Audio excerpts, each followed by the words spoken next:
Chamengo. Takao Furuno, promoteur des canards dans les rizières, Fukuoka, Japon. La grande majorité du riz cultivé au Japon est traité à coups de pesticides, insecticides et fongicides. En 1989, cet agriculteur biologique découvre que dans une rizière, l'élevage de canards est un excellent substitut à tous ces produits chimiques. Les canards mangent les pucerons, les mauvaises herbes, et en barbotant dans l'eau, ils stimulent les plantations de riz tout en leur apportant des nutriments grâce à leur déjection.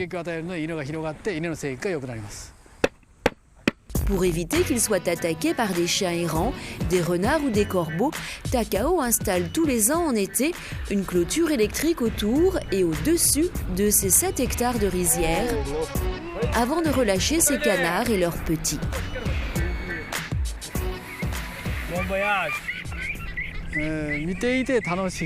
C'est très sympa de les regarder parce qu'ils sont manifestement heureux.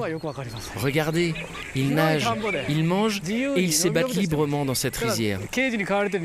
Ça n'a rien à voir avec l'élevage intensif en batterie.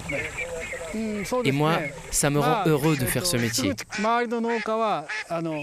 Au départ, les agriculteurs de la région pensaient que je ne pourrais jamais gagner ma vie de cette manière. Et même si les résultats prouvent aujourd'hui le contraire, ils ne sont jamais venus me demander de les former. En fait, plus les gens habitent loin, plus ils sont demandeurs.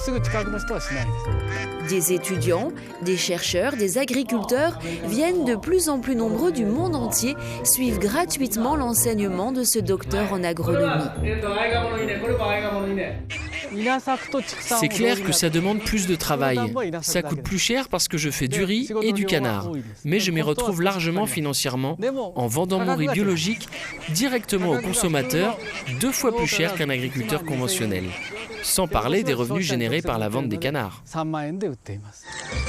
Alors, prêt à découvrir le pouvoir des canards qui améliore mieux que quiconque la rentabilité des rizières ? Chamengo.